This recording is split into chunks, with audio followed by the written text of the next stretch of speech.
이런 간증을 들어보셨는지 모르겠습니다. 약 10여 년 전에 프랑스에서 탈북자이신 이순옥 씨가 이런 간증을 했습니다. 저는 김일성대학 경제학부를 졸업했기 때문에 정치범 수용소에서 죄수의 신분으로 유일하게 6천여 명에 수용된 그곳의 모든 사람들에게 일을 시킬 수 있는 생산 지휘와 모든 재정 업무를 맡아서 하게 되었습니다.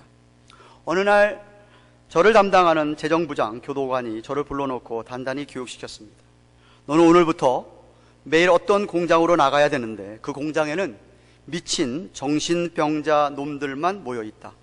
그 미친 정신병자 놈들은 당과 수령님을 믿지 않고 하나님을 믿는 미친 자들이니 너는 정신을 바짝 차리고 그곳에 가야 한다. 그리고 그 미친 자들하고는 절대 눈길 한번 마주치지 말아라. 그렇지 않고 네가 그 자들이 믿는 하나님을 믿게 되면 네 목숨은 여기서 끝나게 되는 줄 알아라. 그런데 제가 거기 가서 그 사람들을 보는 순간 나는 너무 놀랐습니다. 그 사람들은 사람 무리 같지 않았습니다. 1500도 이상 시뻘겋게 타오르는 용광로의 고열 노동 작업장이었는데 그곳에서 많은 사람들이 움직이는 걸 보았을 때 무슨 짐승 무리 같기도 하고 외계인 같기도 하고 도무지 사람의 모습은 찾아볼래야 찾아볼 수가 없었습니다. 머리에 머리카락이 붙어있는 사람은 하나도 없었고 얼굴은 해골 같고 이빨이 하나도 없었습니다. 키가 다 줄어들어서 거의 120cm, 130cm 이렇게 땅에 달라붙는 땅에 달라붙는 난쟁이 마냥 그렇게 움직였습니다. 좀 더 가까이 가서 내가 그들을 보았습니다.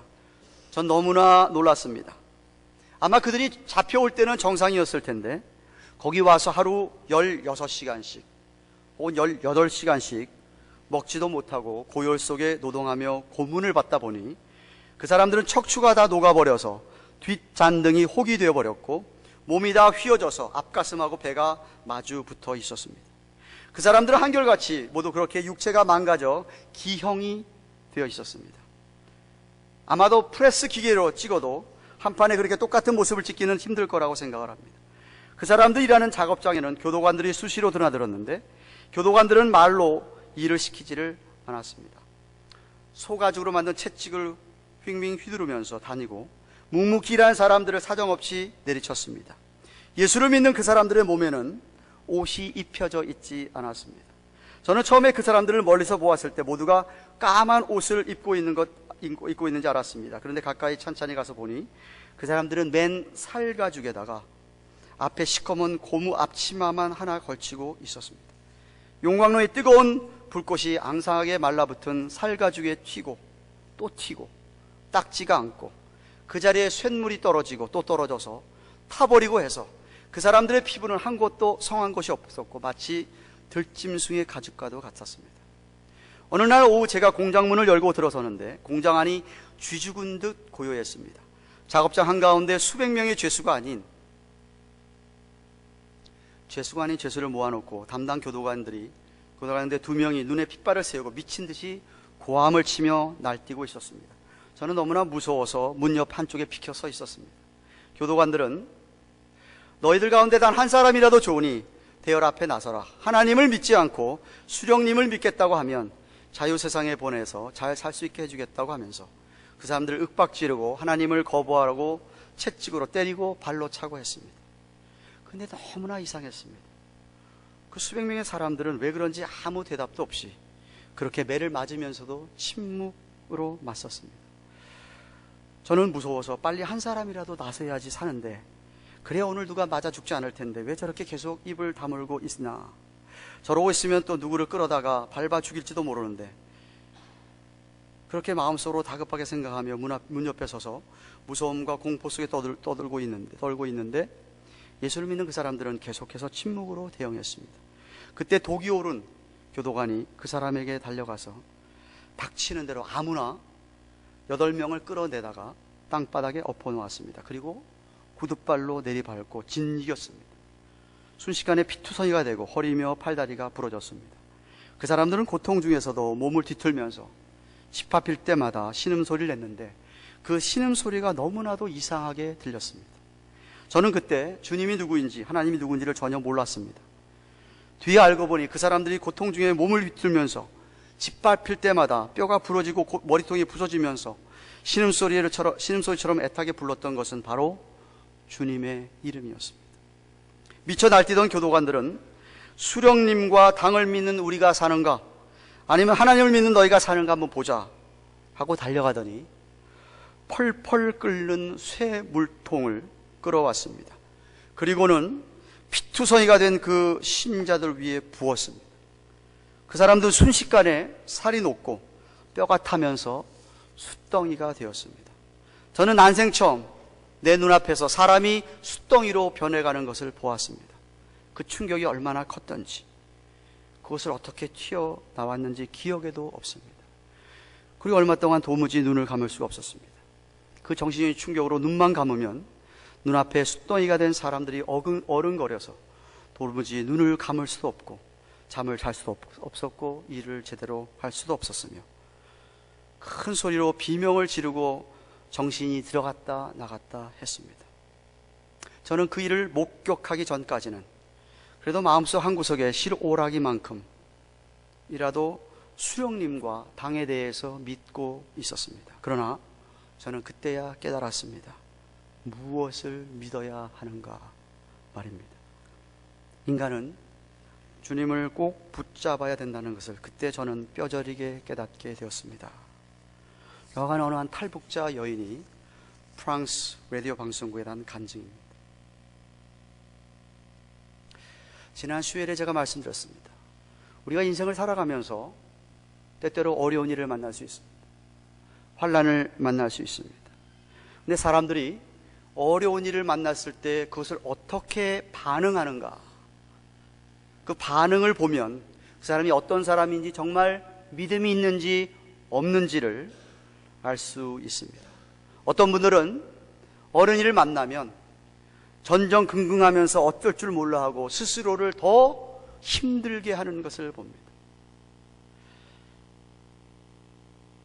그러다가 자꾸만 안 좋은 생각, 쓸데없는 생각을 자꾸 하면서 낙담을 오래 하다 보면 우울증까지 찾아오게 됩니다. 그런데 여러분, 오늘날 미국에서 살아가는 여러분들이 아무리 어느 일을 만난다 하더라도 우리 북한에 있는 그런 지하교회 교인들과 같겠습니까? 그들이 당하는 어려움과 여러분이 지금 만나는 어려움과 비교가 되겠습니까? 구약 성경의 욥이나 오늘 본문의 사도 바울이 당한 어려움과 비교가 되겠습니까?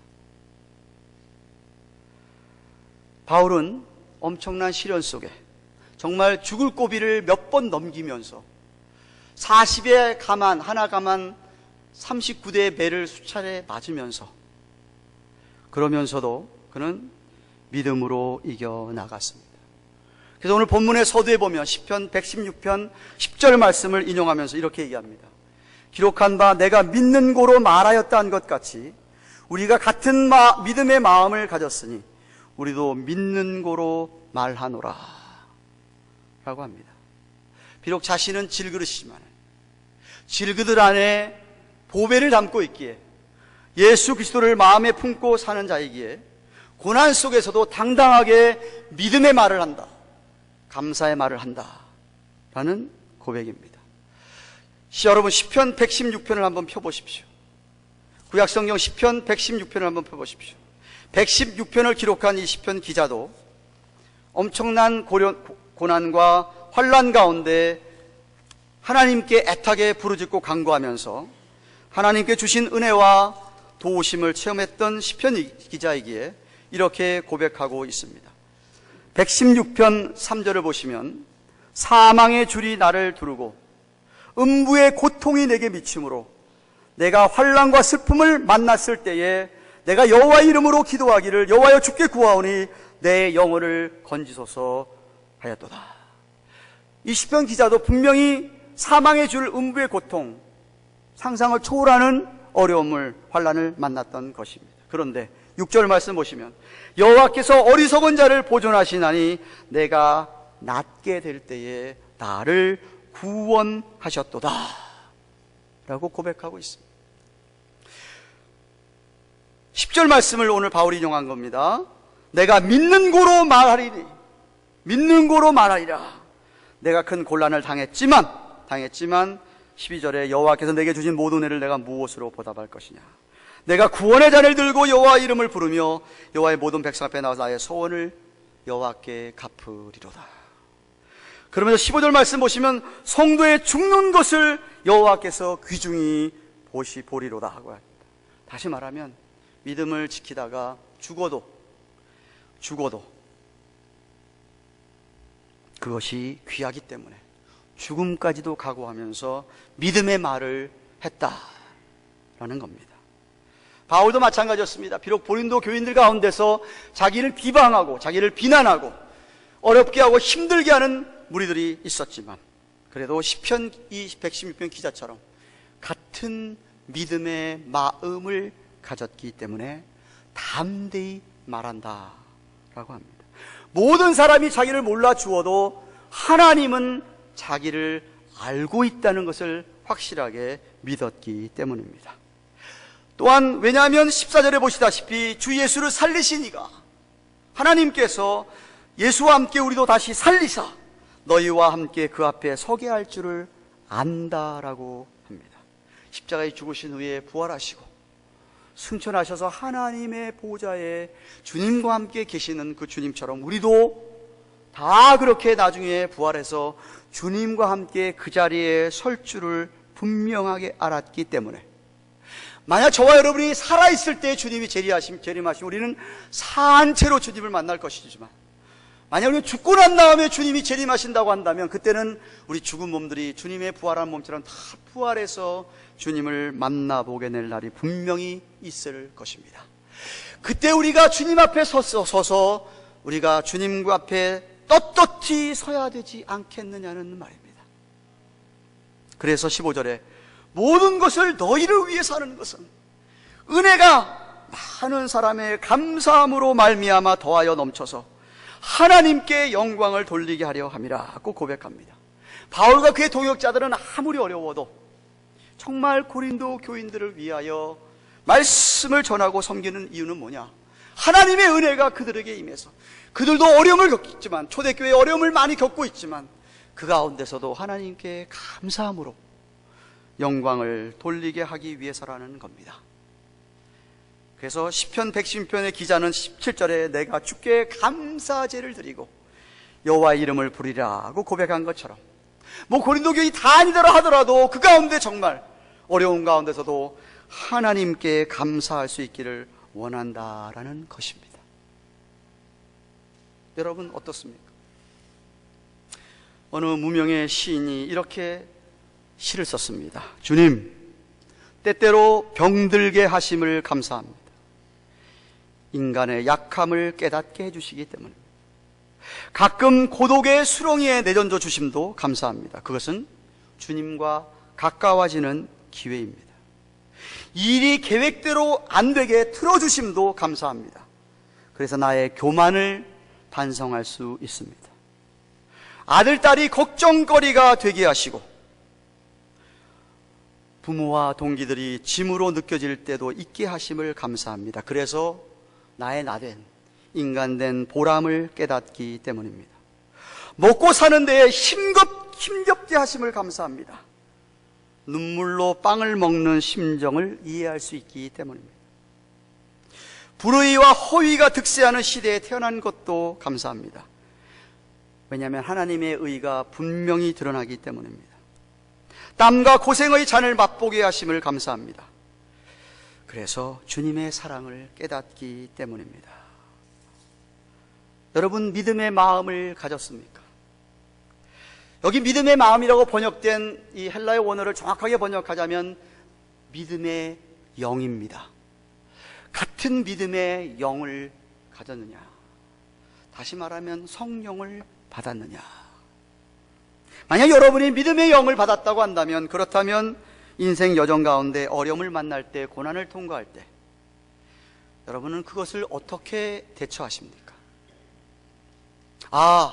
때가 되면 내가 하나님 앞에 설 날이 있으니까 그때 그 영광을 바라보고 내가 이 고난을 잘 견디고 이겨내고 내야지 하면서 그렇게 잘 이겨나가십니까? 아니면 너무 힘들어하면서 오히려 불평하고 원망하지는 않습니까? 여러분에게 고난이 오더라도, 고난의 중에 있다 하더라도 여러분의 믿음의 마음을 가졌기 때문에 오히려 하나님께 감사하며 영광을 돌릴 수 있기를 바랍니다. 고난 중에 잘 참고 견딜 수 있는 비결 3가지를 바울이 이어서 우리에게 가르쳐주고 있습니다. 첫째 비결은 우리의 겉사람, 즉 육신은 점점 쇠하여 가지만 우리의 속사람, 우리의 심령이 점점 강해지는 것입니다. 16절에 그러므로 우리가 낙심하지 아니하노니 겉사람은 후패하지만 우리의 속은 날로 새롭도다 라고 하였습니다. 이 말씀이 여러분, 때때로 우리 어르신들께서 야, 내가 이렇게 나이 많아 늙었지 내 마음은 청춘이야 라고 하는 말과는 다른 이야기입니다. 그 이야기하고 있는 건 아닙니다. 사실 어느 누가 우리의 겉사람이, 우리의 육체가 쇠하는 것을 막겠습니까? 어디가 고장이 나도 고장 나는 게 세월이 흘러가면서 늙어가면서 그것이 우리의 몸이 아니겠습니까? 우리 육체가 아니겠습니까? 나이는 못 속인다고 하지 않습니까? 세월을 막을 사람 아무도 없습니다. 그래서 우리는 이런 사실을 그대로 받아들이면서도, 하지만 여러분의 속사람, 여러분의 심령은 오히려 거꾸로 더 새로워지고 더 강해질 수 있습니다. 믿는 사람은 하나님이 그렇게 디자인을 했습니다. 비록 겉사람은 후패해갈지 몰라도 속사람은 날로 강해져 가도록 하나님께서 우리를 그렇게 디자인을 하셨습니다.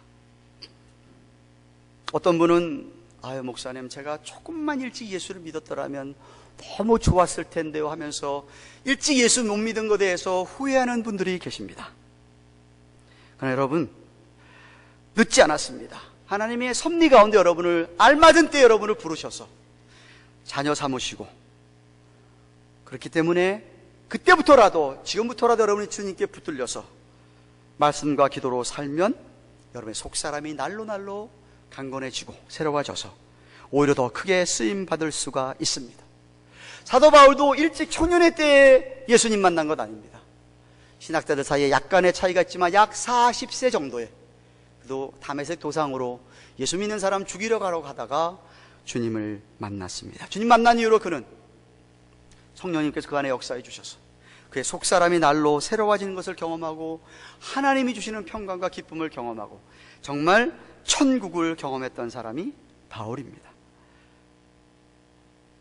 제 주위에서 제가 제일 안타깝게 생각하는 분들이 있습니다. 어떤 분들이냐면 나이가 좀 들어가서 점점 육신은 정말 쇠하여 갑니다. 겉사람은 쇠해 가는데 속사람까지 쇠하여 가는 사람들입니다.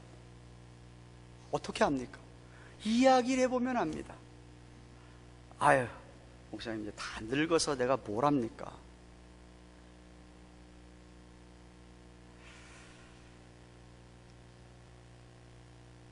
뭐 좀 해보십시오. 그러면 나오는 말이 안 된다는 이야기, 부정적인 이야기, 아주 패시미스틱한 그런 이야기로 말을 하십니다. 그러면 말을 붙였던 사람까지도 낙담을 하게 되고 힘을 잃게 되는 것이죠.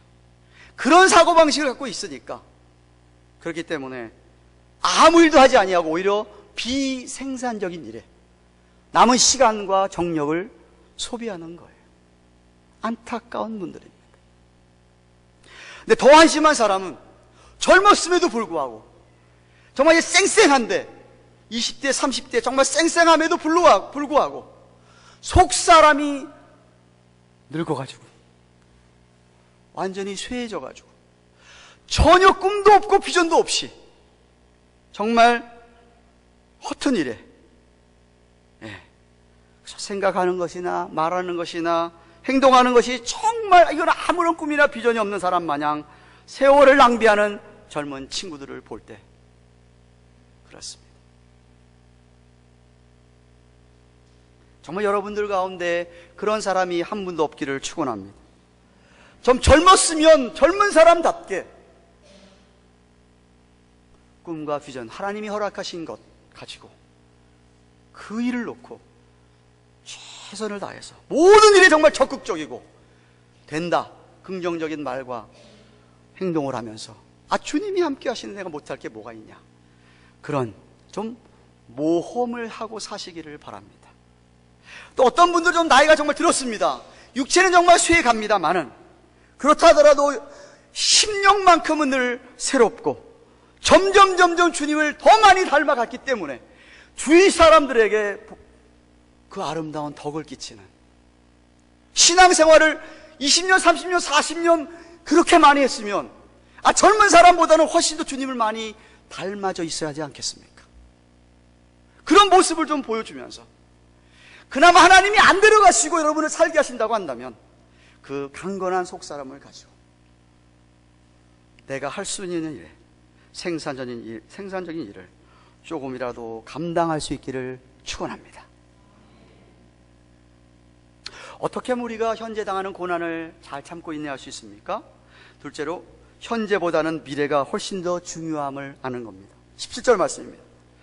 우리가 잠깐 받는 환난에 경한 것이 지극히 크고 영원한 영광에 중한 것을 우리에게 이루게 함이니 라고 바울이 얘기합니다. 여러분, 여기 지금 비교하고 있는 단어들을 생각하셔야 됩니다.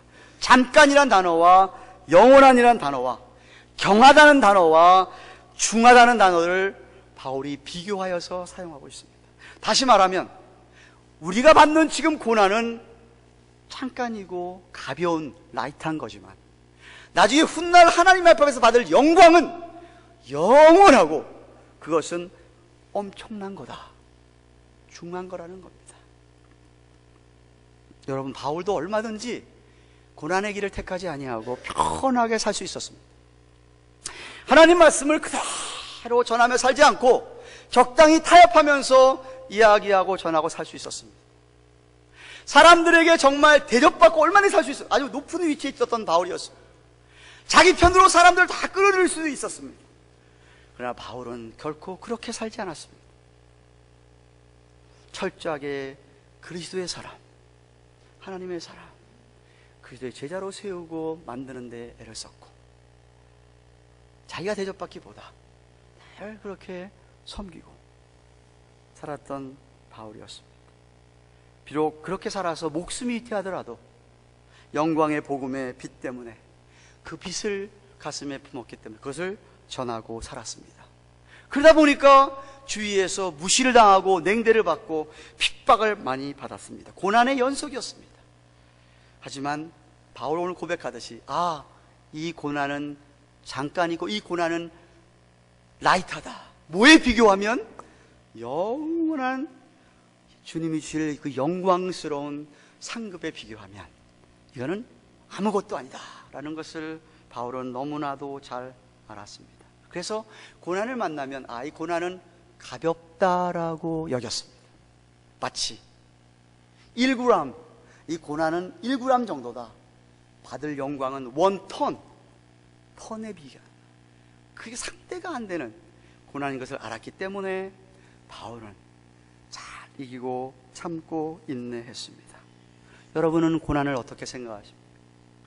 너무나 무거워서 너무 힘들다, 다 내려놓고 싶다 하고 회피를 한다던가 그렇게 피해주고 있지는 않습니까? 사실 그래서 믿지 않는 불신자들은 너무 무거워서 어떻게 할 수 없으니까 자살을 하게 되는 것이죠. 그러나 여러분이 지금 받는 고난은 지극히 잠깐이고 가벼운 것임을 무엇과 비교할 때 주님 만날 그 시간에 놀라운 영광으로 우리를 대해주실 그날, 그것과 비교하면 그거는 아주 가벼운 것임을 잊지 않으시기를 바랍니다. 고난이 오면 이거 별것 아니구나라고 여기시기를 바랍니다. 셋째로 우리가 어떻게 하면 현재의 고난을 잘 참고 이길 수 있습니까? 일시적인 것보다 영원한 것에 가치를 아는 겁니다. 18절에 우리를 돌아보는 것은 보이는 것이 아니요 보이지 않는 것이니 보이는 것은 잠깐이지만 보이지 않는 것은 영원함이라 하고 있습니다. 여기 돌아본다라고는 헬라의 원어의 뜻은 눈을 내가 고정시키다, 내가 꼭 붙잡다, 강하게 바라본다 라는 그런 뜻을 갖고 있습니다. 다시 말하면 바울이 꼭 붙드는 것은, 바울이 강하게 붙들고 소망하는 것은 눈에 보이는 게 아니라, 눈에 보이는 결과가 아니라 눈에 보이지 아니하는 것이라. 훗날 나중에 주님 앞에 드러날 것이라 하는 것입니다. 여러분, 이 세상에 보이는 것들은 다 없어질 것들입니다. 정말 잠깐이고요. 여러분, 죽어서 가져갈 것이 정말 아무것도 없습니다. 우리 육체는 흙으로 지어졌기 때문에 흙에 묻어지는 것이고 먼지처럼 나중에 그렇게 티끌처럼 흙으로 돌아가는 것이 우리 인생이에요. 인간 육체예요. 제가 때때로 우리나라도 그렇겠지만 TV에 나오는 이 미국의 인기인들을 보면은요, 이 얼굴에다가는 돈을 쳐발라가지고 주름살이 뭐 잔뜩 펴놨어요. 쫙쫙 늘어났어요. 정말 나이가 60인데 주름살 하나도 없어요. 근데 어디 있는 줄 아세요? 목에는 잔뜩 있는 거야. 여기는 하나도 없는데 목에만 잔뜩 있으니까 얼마나 기형적이에요. 얼마나 어글리합니까? 그래봐야 다 땅에 가는 건데, 이 땅에서 가지고 갈 게 뭐가 있겠습니까?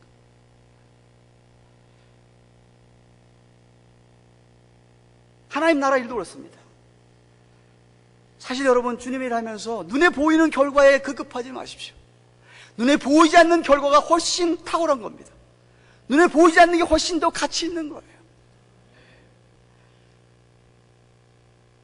눈에 보이지 않는 결과만이 영원한 거고요. 여러분이 만약에 내가 내 힘으로, 내 지혜로, 내 노력으로, 내 생각으로 한 일이 아니고 정말 주님이 주신 힘으로, 주님이 주신 지혜로, 내가 아니라 내 안에 계신 주님께서 일하신 것이라고 한다면 그 결과는 정말 영원합니다.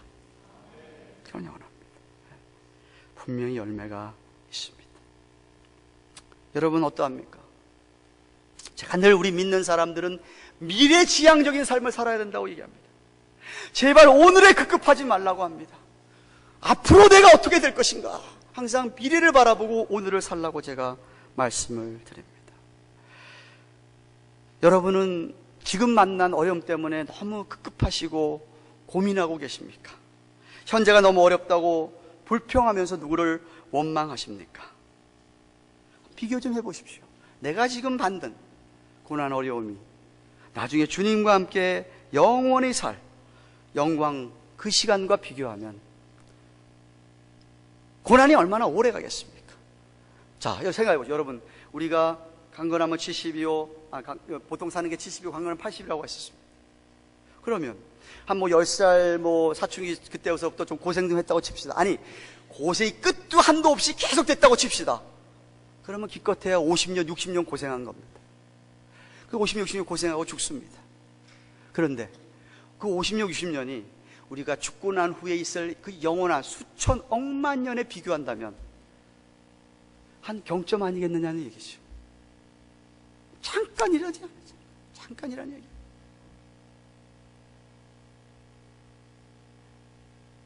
그렇기 때문에 결국은 제가 수요일날도 얘기했지만, 여러분이 어려움을 만났을 때, 고난을 만났을 때 내가 그것을 믿음의 눈으로 보고 믿음으로 해석할 수 있느냐, 그것이 비결이라는 거예요. 불신앙으로 보면 엄청 힘들어지는 거죠. 하나님의 약속을 믿는 사람들이라고 한다면, 그리고 우리가 믿음의 눈으로 보고 해석을 하면 얼마든지 이겨나갈 수가 있습니다. 예를 들면 이렇게 얘기할 수 있습니다. 어떤 사람은 미국 와가지고 좋은 집 마련해서 정말 맨션 같은 집에 살려고 열심히 쇠가 빠지라 일을 합니다. 한 잡도 안 되고 두 잡도 하려.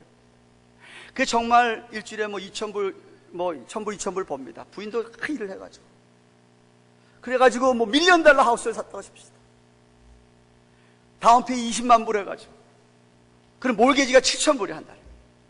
그럼 좋은 집은 좋은데 그 몰개지 7,000불 내려고 또 쇠가 빠지게 일해야 돼. 뼈 빠지라고 또 일해야 돼. 그 사람에게 소망이 있겠어요? 이 세상을 살아가는데? 소망이 없는 거예요. 그 집 가져갑니까? 끝나고 나서? 자식들만 좋게 되지, 자식들만.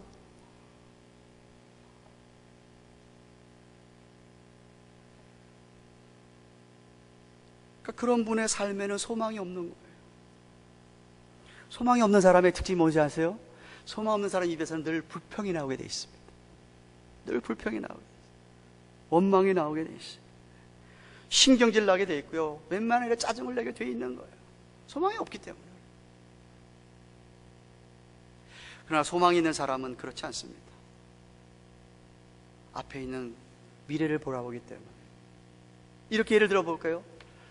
요즘 임산부들이 애를 낳을 때는 옛날 우리 어머니 시대들 70년대 60년대 어머니들보다야 좀 덜 아프게 낳는다고 합니다. 마취도 맞고 하니까. 그죠? 근데 옛날 어머님들은 정말 그냥 낳잖아요. 그냥 애를. 그것도 하나만 낳습니까? 요즘이야 하나만 낳는 사람이 많지만 셋, 넷, 다섯, 여섯, 일곱, 여덟 이렇게 낳잖아요. 근데 그 애를 낳으면서 얼마나 고통스러워요. 아니, 목사님 남자들인데 어떻게 알아요? 알아요. 제가 좀 알지. 봐서 알잖아요. 아프다고요. 고통스럽다고요.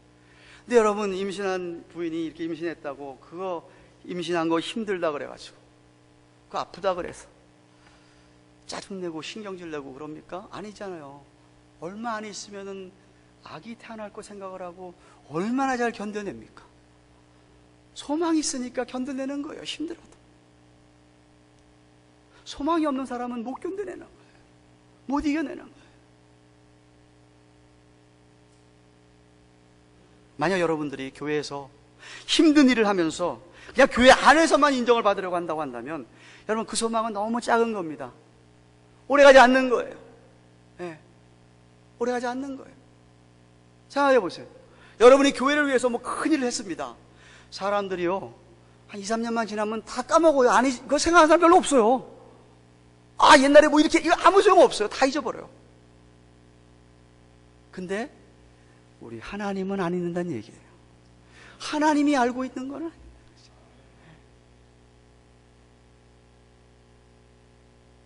그래서 여러분이 훗날 내가 하나님 아버지 앞에서 인정을 받고 하나님 앞에서 내가 칭찬을 받고자 하는 것이야말로 진짜 참된 우리의 일에 사역의 동기가 되어야 되는 거예요. 사랑하는 경양가동교회 여러분, 여러분들 모두 믿음의 마음을 가졌다고 생각을 합니다. 미래의 소망도 확실하다고 믿습니다. 부활의 소망을 가지고 계시고 주님 재림에 대한 소망도 있다고 믿습니다. 그렇다면 여러분 이 세상을 만날 때에 살 때에 여러분의 다가오는 고난과 어려움을 어떻게 대처하십니까? 바울처럼 고난 가운데도 시편 116의 기자처럼 고난 가운데서도 여러분은 믿음의 말을 하고 사십니까? 여러분 입에서 그럼에도 불구하고 감사가 나오고 찬송이 여러분 입에 있습니까? 말은 잘 안 한다 하더라도 힘들어서 그래도 여러분의 삶의 모습과 행동에서 정말 주위 사람들이 보고 놀랄 정도로 그렇게 행동으로 믿음을 보이고 있습니까? 아니면 믿음이 있다 하면서도 어려움을 만나면 그저 낙심하고 침체된 상태에서 그냥 끙끙대기 때문에 그 주위에 있는 사람들조차 힘들게 하는 그런 여러분은 혹시 아닙니까? 참 안타까우면 때때로 교회 생활을 오래 했고 무슨 직분까지 있다고 하면서도 자그마한 어려움조차도 못 참고 시험에 빠져서 헤매시는 분들을 봅니다. 소망을 어디에 두고 있는지 모르겠어요. 제가 여러분에게 본문을 통해서 도전합니다. 여러분, 이 땅 우리 만나는 어려움은 세상 한 저 구석에서 믿음 때문에 고통당하는 분들에 의하면 정말 아무것도 아닙니다.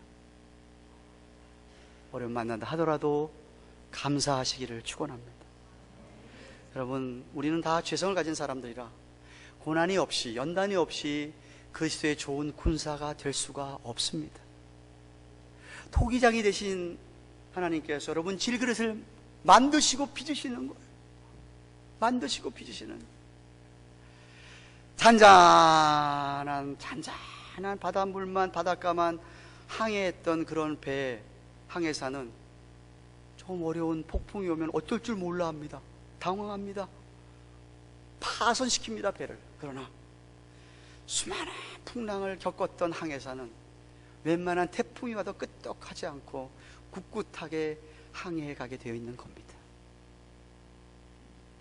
용광로에 정년을 끊임없이 한 칼, 대장장이가 집어넣었다 뜨거운 물에 집어넣었다고 계속 두들기고 또 집어넣었다 두들기고, 그래서 그 불순물이 다 떨어져 나갈 정도로 그렇게 된 칼, 사무라이 칼입니다.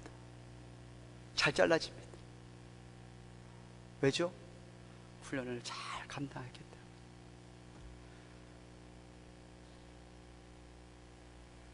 하나님 아버지께서는 그의 자녀들이 주님의 인격을 닮으라고 때때로 우리에게 고난을 허락하여 주십니다.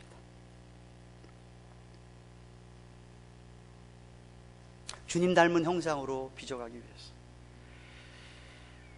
그러므로 그것을 알고, 내가 믿음의 마음을 가졌기 때문에, 믿음의 영이 있으니까 내가 그런 고난에 순응하고 오히려 잘 참고 이겨내시는데, 세 가지 비결을 말씀해 드렸습니다. 비록 겉사람은 쇠하여 가고 후패해 가고 점점 나약해 간다 하더라도, 여러분, 속사람은 얼마든지 강해질 수가 있습니다. 말씀을 붙드시고 기도로 사십시오.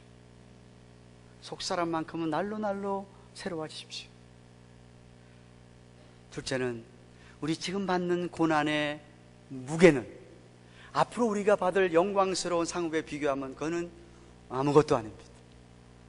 가볍게 생각하시면서, 가볍다고 여기면서 고난을 통과하시고, 또한 세상의 일시적인 것, 잠깐 지나가는 것, 영원한 것이 가치 있는 것을 깨닫고 정말 영원한 것을 붙잡는 여러분 되시기를 바랍니다. 제발 사람을 상대하지 마십시오. 이 세상의 것에 자꾸만 눈을 두지 마십시오. 우리는 어제나 오늘이나 내일이나 동일하신 전능하신 하나님을 상대하고 살아야 됩니다. 하나님 아버지 앞에서 사는 겁니다.